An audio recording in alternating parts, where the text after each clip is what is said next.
Bonjour et bienvenue à ce tout nouvel épisode Viens, on va jaser. Le podcast qui, j'espère, va vous permettre d'avoir quelques outils, de vous permettre de vous reconnaître et de vous dire que vous n'êtes pas seul à vivre certaines situations. Alors, je suis contente de vous accueillir aujourd'hui. Alors, prenez place. Marianne Boivin, votre hôte pour le moment. Alors, bienvenue à ce podcast aujourd'hui et j'aimerais vous parler d'estime de soi. Pourquoi aujourd'hui j'avais le goût de vous parler d'estime de soi? Parce que j'observe dans ma pratique euh, souvent des femmes qui ont une faible estime d'elles. Et j'avais le goût à ce moment-là de vous parler de ce sujet-là pour que si vous pouvez tranquillement prendre conscience de la faible estime de vous que vous avez de vous-même et qui sait peut-être un mot, une phrase, une astuce que je vais vous offrir aujourd'hui vous permettre de l'augmenter, bien pour moi, ça sera mission accomplie. Alors si on commençait par la base, comprendre l'estime de soi. Qu'est-ce que l'estime de soi? L'estime de soi, c'est la perception de notre propre valeur. La valeur, comment on se voit, c'est notre dignité, comment on l'établit. Cette valeur-là, souvent elle est établie par de différentes façons, mais c'est vraiment le regard qu'on porte sur nous-mêmes, ce qui est quand même pas rien. Et vous allez voir, ça a un impact quand même important dans la vie. Alors, c'est le regard qu'on se porte à soi, selon nos différents rôles, selon nos buts, selon nos objectifs, selon notre philosophie de vie. C'est la perception qu'on a de nous-mêmes. Alors, s'il y a un mot qu'on devrait retenir, c'est la perception de notre valeur. Quelle est ma valeur? Moi. Et évidemment, on peut la modifier. Elle peut se transformer au fil du temps et idéalement, on veut l'augmenter. Et elle est composée, l'estime de soi, de différentes composantes. L'estime de soi sociale, c'est l'évaluation que je fais de ma valeur sociale pour les gens, par rapport aux gens qui m'entourent, par rapport à mes relations. Et évidemment, je vais essayer de m'entourer de gens qui ont la même perception de moi-même pour pas que ça crée de conflit. Il va y avoir aussi l'estime de soi professionnelle, l'évaluation de mes compétences. Je me donne une valeur selon mes compétences sur le plan de mon travail, comment j'accomplis mon travail, comment je me sens par rapport à l'équipe de travail, par exemple. Et il va y avoir l'estime de soi globale. Alors, c'est vraiment l'évaluation globale que je fais de moi-même, mon moi idéal. Comment je devrais être, comment je suis capable d'atteindre certaines choses, comment je me vois dans le futur. C'est toute la perception que j'ai à propos de moi. Alors, si je commençais par vous poser la question, quelle est l'importance de l'estime de soi dans votre vie, l'estime de vous-même, et comment vous vous percevez? Quelle est la valeur que vous vous portez quand vous vous comparez aux autres? Ça serait intéressant de voir. Et il y a plusieurs signes qui peuvent démontrer une faible estime de soi. Par exemple, vouloir plaire à tout prix, hein? Et s'assurer de tout faire correct, d'être à la hauteur pour être sûr que les autres nous aiment parce que fondamentalement, on sait que les autres ne devraient pas nous aimer s'ils savaient, s'ils savaient, s'ils nous voyaient tel qu'on l'on est. Alors, on veut être sûr d'être parfaite. Alors, des fois, on pourrait même être dans le contrôle. On veut plaire. On veut s'assurer que c'est parfait. Tout est correct. Un signe de faible estime de soi aussi, un très présent souvent, c'est l'autocritique excessive. Je suis donc bien conne, je suis donc bien grosse, je suis donc bien innocente, je comprends rien, je suis pas correcte, les autres sont toujours mieux. Voyons donc. Et on se compare. Puis on va venir à douter de soi. On doute de soi, puis on pourrait même avoir honte de soi. On pourrait même exprimer un désarroi face à notre physique, à comment on se perçoit physiquement. Ces signes-là aussi vont avoir une importance sur l'évitement. Je vais éviter des gens, je vais éviter de prendre position quand on a un échange, je vais éviter de rencontrer des gens, des fois même, je vais éviter de mettre en action, je vais éviter des défis, parce que pour moi, dans ma tête, c'est pas possible.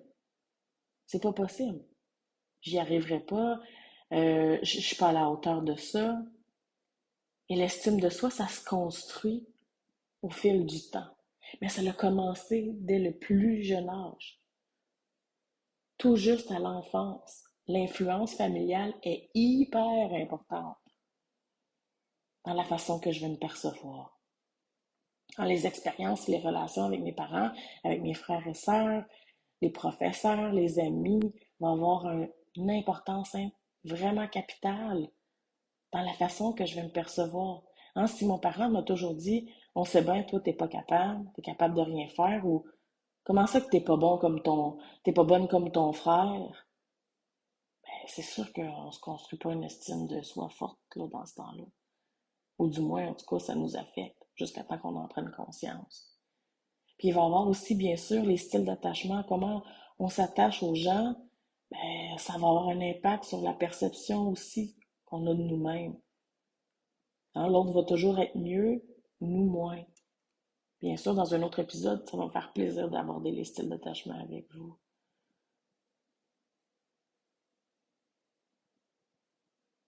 Est-ce que ça vous parle? Puis évidemment, les expériences du passé, ils nous influencent également. Ça construit toute notre identité, hein. Le succès, ça peut être renforcé par une expérience positive, mais un échec, là, ça pourrait faire descendre totalement mon estime de moi. Bien sûr, les modèles que j'ai eus, mes parents. Si j'avais une mère qui se dénigrait ou un père qui dénigrait ma mère constamment, ça se peut que ça ait un impact. Il y a tout aussi les croyances limitantes. Hein? On sait bien, toi, tu vaux rien. Ben, si je me suis fait dire ça un bon bout de temps, il y a des bonnes chances que je crois que ma valeur est assez faible. C'est important d'en prendre conscience de ces croyances, celles qui nous limitent, pour les modifier, bien sûr. Parce que toute la réaction des autres autour, hein, la rétroaction sociale a un impact sur comment je peux me percevoir. Hein? Une critique, ça pourrait m'anéantir. Alors, c'est important d'en prendre compte. Comment ça que quand l'autre me critique, j'ai l'impression que je suis moins bonne, que je suis moins bonne ou j'ai moins de valeur à ses yeux ou j'ai moins de valeur tout court. Il y a l'influence sociale. Comment ça se passe avec nos pères, comment ça se passe avec les gens qui nous entourent. Puis on a même l'influence des médias sociaux maintenant qui est très forte. Il y a quelque temps, je pense un an ou deux, je lisais un article dans la presse. Il expliquait comment il y avait une femme entrepreneur qui était à son compte. Elle avait 4 5 enfants et elle était une superwoman. Elle courait des Ironman, se levait à 3 heures du matin pour courir, puis en gérant ses enfants, puis en gérant son entreprise. Et le premier réflexe que j'ai eu en lisant ce texte, c'est de me dire, My God, je suis donc ben pas hot par rapport à elle. Elle est donc ben bonne.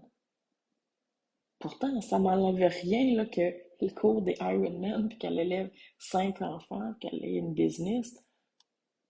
Mais ma perception des choses était erronée parce que je la trouvais bien haute. Ça avait de l'air donc bien, puis on glorifiait ça. Puis après ça, je me suis regardée, j'ai dit, voyons, Marianne, là, t'es pas moins que, parce qu'elle, elle fait ça, puis elle dit pas tous les gens qui l'entourent pour être capable de faire ça, tu sais. Fait que l'influence sociale est importante. L'influence de nos réalisations personnelles, hein, est-ce qu'on a senti qu'on s'est accompli? Ou si on a l'impression d'avoir juste vécu des échecs? Alors, ça peut avoir une importance très intéressante, très importante surtout. Ça peut me limiter. Si j'ai une faible estime de moi, je peux me limiter, entraver mon potentiel, qui m'empêche de prendre des risques, qui m'empêche d'aller de l'avant. de foncer parce que fondamentalement, je sais que ça marche pas, que je serai jamais capable, je serai pas à la hauteur. J'ai pas les compétences, j'ai pas ci, j'ai pas ça. Alors je me dénigre déjà tout de suite. Puis là, ben, à ce moment-là, je mets en place des stratégies pour éviter. J'adapte mon comportement pour prévenir l'échec.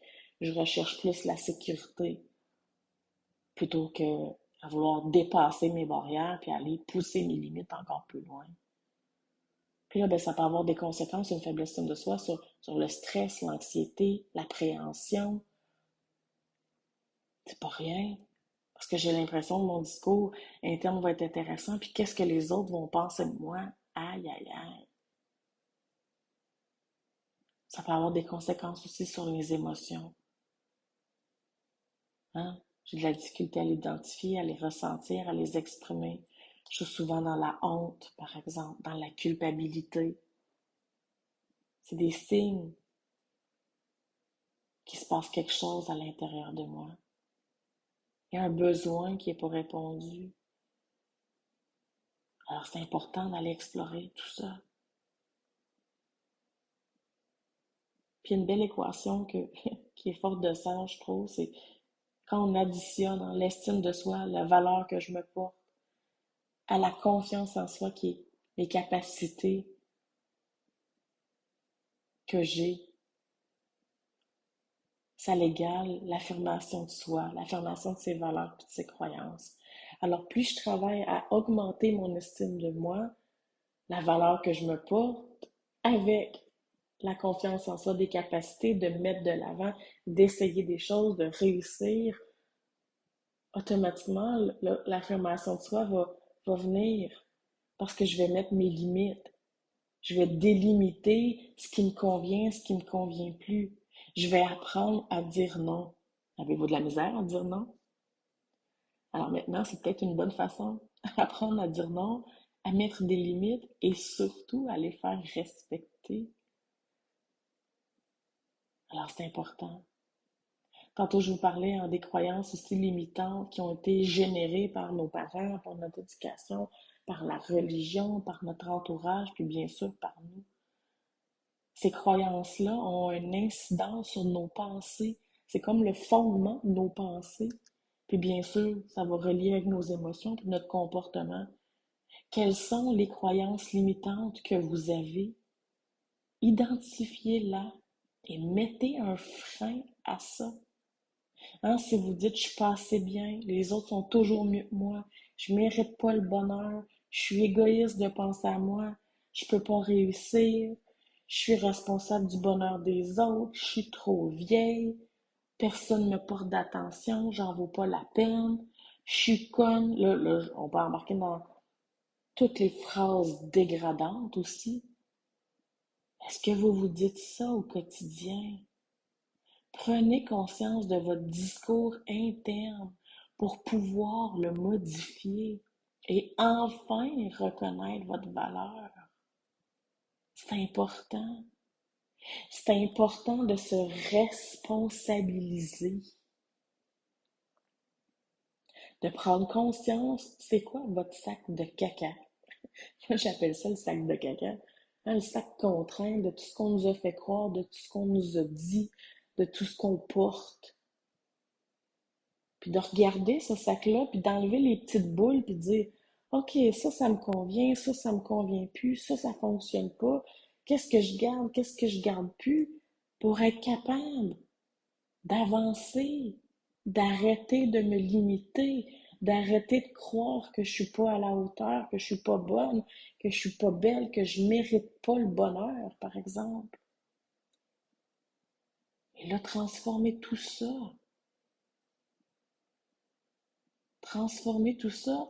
entre avec des croyances émancipatrices.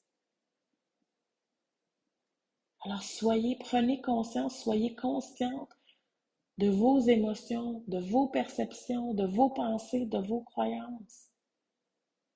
Et comprendre l'impact que ça a dans votre vie.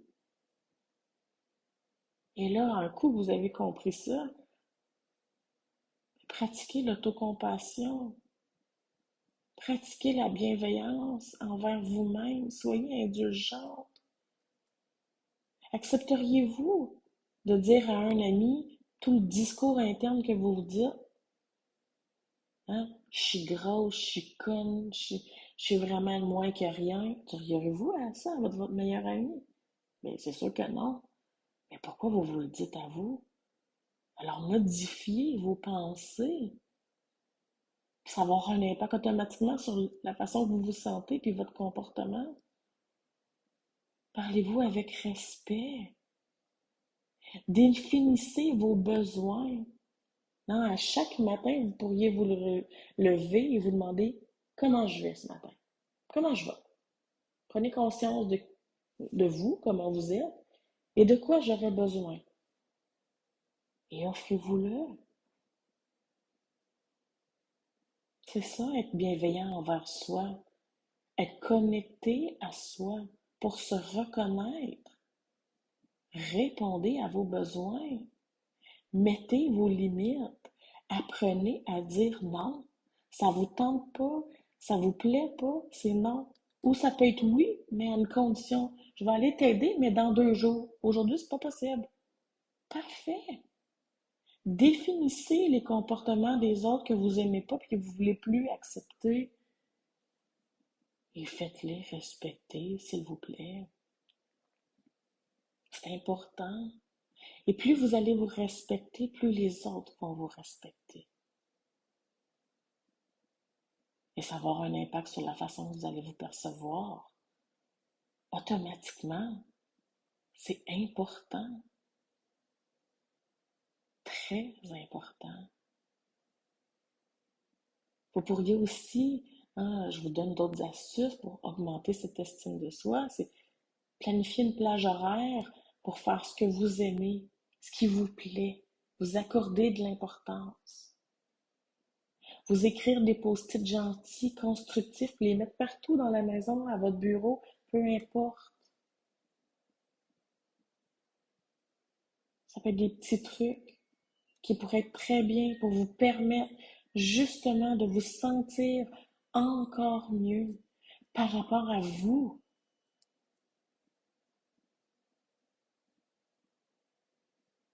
Vous offrir un regard bienveillant,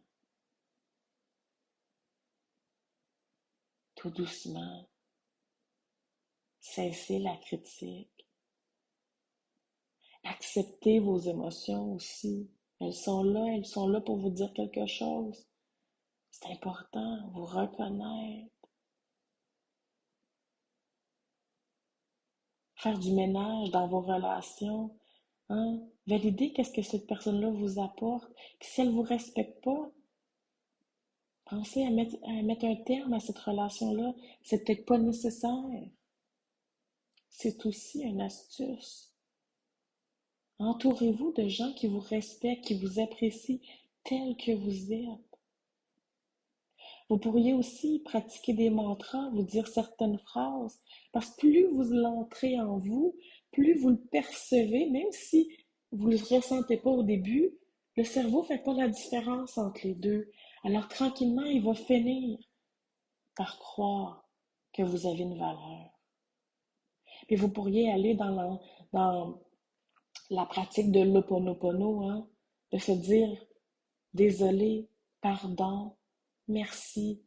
Et l'Ho'oponopono, c'est souvent avec les gens qui nous entourent, hein, je t'aime. Alors désolé, pardon, merci, je t'aime, mais on pourrait le transformer pour nous. Désolé, pardon, merci, je m'aime, je m'apprécie. C'est important. Vous apportez de l'amour. Vous valorisez lors d'une bonne action. Vous dire que vous méritez d'être heureuse, d'être bien. Et si quelqu'un, par exemple, vous dit un compliment, hein, souvent on voit ça. Ah non, non, c'est pas vrai, non. Oh, ma robe, tu la trouves belle, c'est une vieille robe. Hein? Ben non. Il vous dit que vous êtes belle. Dites merci. C'est tout. Apprenez à le prendre. Vous le méritez. Vous avez une grande valeur. C'est important. C'est tous des petits trucs qui fait que vous pouvez, à ce moment-là, les introduire dans votre quotidien qui vont avoir un impact sur des nouvelles pensées par rapport à vous, des nouvelles émotions, des nouveaux comportements. Projetez-vous, visualisez dans une toute nouvelle façon, libérez de votre sac de caca, hein, et vous allez transformer votre propre valeur. Et tranquillement, ça va s'améliorer, bien sûr. Puis il y a beaucoup d'autres outils pour travailler sur l'estime de soi. La thérapie, c'est une bonne façon également. Mais des fois, ça se fait dans des petits gestes, ça peut avoir un impact. C'est important. Je pourrais vous en donner un autre, hein, c'est prendre un engagement envers vous-même. Écrivez-vous une lettre. Écrivez-vous une lettre d'engagement qui vous permet de vous aimer davantage, de vous porter à prendre soin de soi, de prendre soin de vous davantage, de vous respecter, de travailler sur votre monde intérieur et de vous parler avec bienveillance, avec compassion, avec douceur. C'est important. Vous avez une très grande valeur. Et maintenant, le temps de la reconnaître. Alors, j'espère que cet épisode vous a éclairé, vous a donné une nouvelle lumière sur qu'est-ce que l'estime de soi et comment on peut l'améliorer au quotidien. Un petit pas à la fois, c'est tout à fait possible. Je vous le souhaite. Je vous le souhaite sincèrement. Merci d'avoir été à l'écoute de cet nouvel épisode sur l'estime de soi. Si vous avez aimé, n'hésitez pas. Likez, partagez, abonnez-vous pour suivre tous les épisodes. Viens, on va jaser. Et je vous souhaite en terminant de prendre soin de vous, d'enfin vous reconnaître. À bientôt.